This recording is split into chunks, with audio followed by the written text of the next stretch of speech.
4-5 प्रमुख समस्याएं हैं हम लोगों की। चुनावी साल है तो हम लोगों को है कि मतलब वोट के चोट ही सरकारें सुनती हैं। तो ये सम्मेलन हम लोग इसीलिए किए हैं। हम लोगों ने पक्ष विपक्ष सबको बुलाया और अपनी बात की जो अलग अलग संवर्ग बनाए गए हैं, विशिष्ट शिक्षक, विद्यालय अध्यापक, या फिर आप देख लें जो स्वास्थ्य अनुदेशक हैं वो, तो हम लोग का है कि सब लोग शैक्षिक कार्य करते हैं, तो एक ही विद्यालय में अलग अलग कैटेगरी का ना होकर के पूर्व से निर्धारित है कि असिस्टेंट टीचर, सहायक शिक्षक, तो वो हमें दिया जाए। हमारा जो केंद्रीकृत वेतनमान है वो ऑलरेडी तय है, तो बीच बीच में ये वो 19-20 करना ये ठीक नहीं है, वो हमें दिया जाए।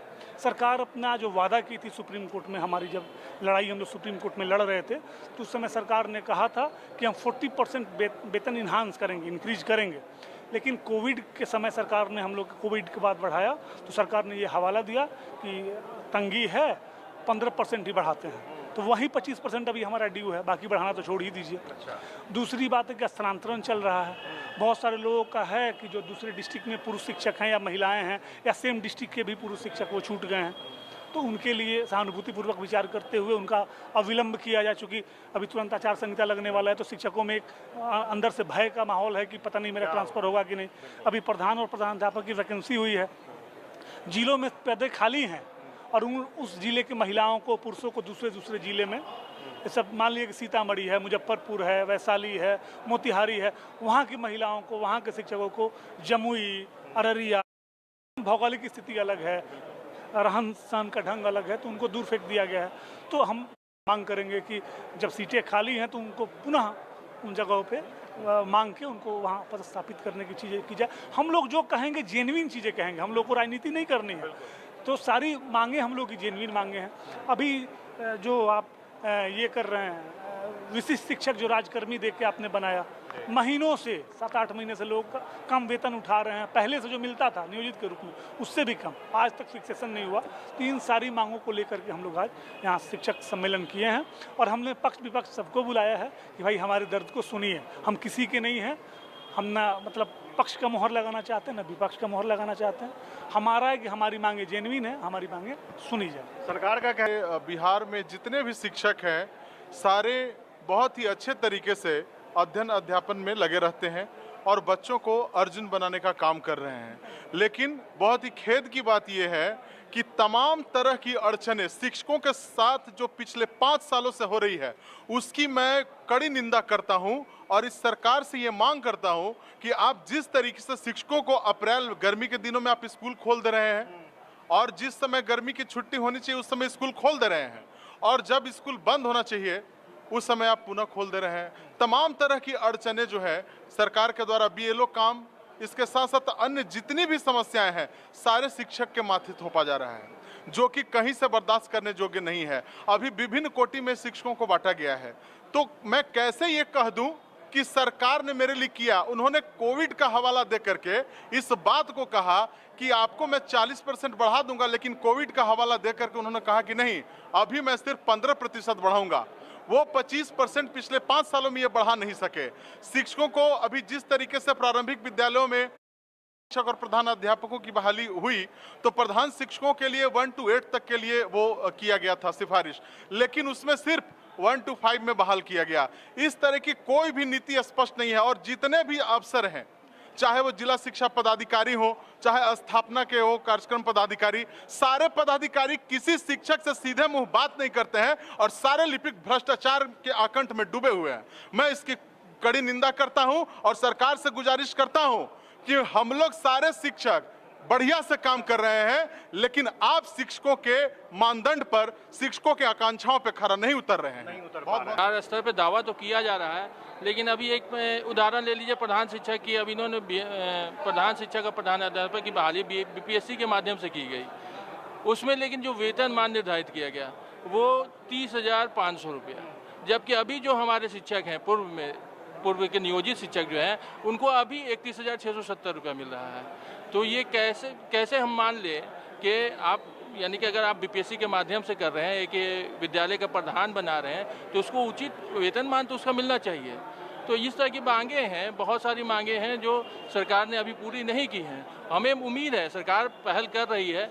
अभी हम लोगों को, यानी प्रधान शिक्षक में बहुत से लोगों को स्कूलों में भेज दिया गया जहाँ इंफ्रास्ट्रक्चर नहीं है, बाढ़ का पानी डूबा हुआ है, चहारदीवारी नहीं है, वहाँ पे वो सुविधाएं, हमारे मूलभूत सुविधाएं जो हैं, जो गुणवत्तापूर्ण शिक्षा को सुनिश्चित करती हैं, वो हमें उपलब्ध कराई जाएँ।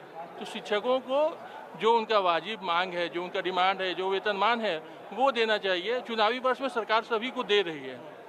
अभी आपने देखा कि रसोइया से लेकर के और अन्य शिक्षकों को, यानी शारीरिक शिक्षकों का वेतन दुगना किया गया। तो हम शिक्षकों ने क्या किया गया, हमारी मांगे भी हैं कि हमारे वाजिब, हमारा जो हक है वो हमें दिया जाए, वेतनमान को फिर से पुनर्निर्धारित किया जाए। प्रधान शिक्षक का वेतनमान जो है 2022 में यानी निर्धारित हुआ था, आज 2025 आ गया, तो उसके हिसाब से वो पुनर्निर्धारित होना चाहिए। इस तरह की मांग फेयर एंड लवली माने लगा लीजिए और सब अच्छा अच्छा देखिए। जितना सुनने में अच्छा लग रहा है उतना हकीकत में है नहीं।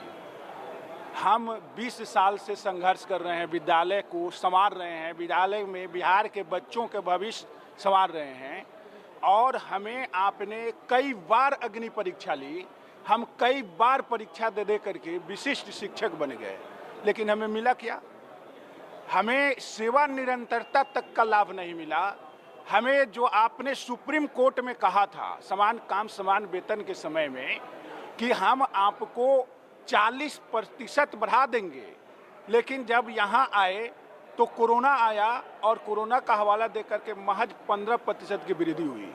आज अगर उस बचे हुए प्रतिशत की भी वृद्धि आप कर दें हमारे मूल वेतन में, तो हम केंद्रीय विद्यालय में पाने वाले शिक्षकों के वेतन में केंद्रीय वेतनमान में चले जाएंगे। 7 पे का जो मूल वेतन है और जो मूल स्लेब है, जो स्केल है, उसमें हम चले जाएंगे। यही हमारी मांग है।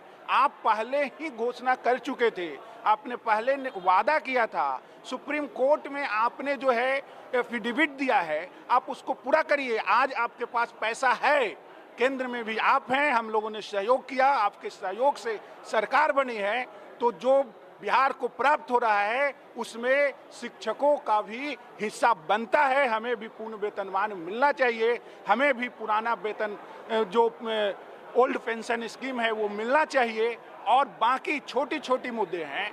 सरकार को तो इस पर मैंने विभाग को थोड़ा सा एक्टिव कर दे तो ये समस्या समाधान हो जाएगा। 2 व्यक्ति को देखिए किस तरह का समस्या है। विरमण तिथि से 2 शिक्षक ट्रेंड हुए, विरमण तिथि से उनको जो है दिया गया ग्रेड पे का लाभ। 2 शिक्षक को हाईकोर्ट गए तो बाकी शिक्षक को नहीं दिया गया। जब 2 शिक्षक को दिया जा सकता है तो बाकी को क्यों नहीं दिया जा सकता है? आप स्थानांतरण कर रहे हैं। स्थानांतरण में होना यह चाहिए था कि जो शिक्षक आपके ज्यादा दूरी के शिक्षक थे, ज्यादा दूरी के शिक्षकों को प्राथमिकता देनी चाहिए थी। आप जो है सो उलट प्राथमिकता दे रहे थे।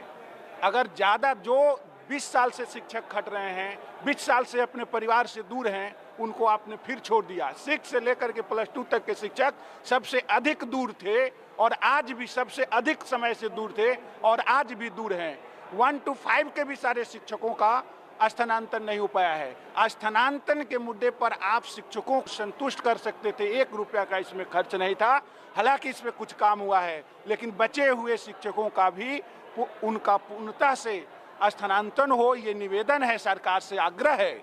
और साथ ही साथ आप जिस तरीके से एक विद्यालय है, एक ही छत के नीचे शिक्षक पढ़ाते हैं, एक ही सिलेबस को पढ़ाते हैं, एक ही बच्चे को पढ़ाते हैं, अलग अलग कैटेगरी बनाए हुए, नियोजित शिक्षक, विशिष्ट शिक्षक, विद्यालय अध्यापक, नियमित शिक्षक, सुप्रीम कोर्ट से बहाल विशेष शिक्षक, कंफ्यूज कर जाएगा। ये सारे कंफ्यूज है। सबकी सेवा शर्त अलग है।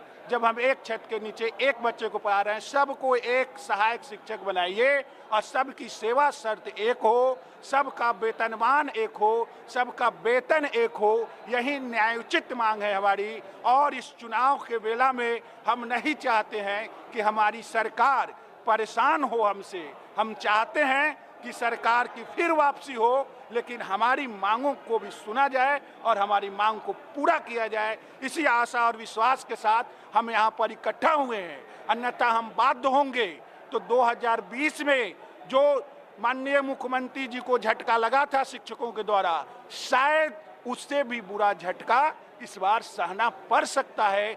इसलिए हम आगाह करने के लिए आए हैं। हम उनको सुझाने के लिए आए हैं कि समय है, अभी भी आपके पास 1 महीने का, हमारे जायज सवालों पर हमारे साथ वार्ता करके हमारी समस्याओं का समाधान कीजिए। पूरा शिक्षक समाज आपके साथ रहेगा और आप जब तक जिंदा रहेंगे तब तक मुख्यमंत्री रहेंगे, लेकिन हमारा भी हिसाब रखिए, हमारी भी मांगों को पूरा करिए।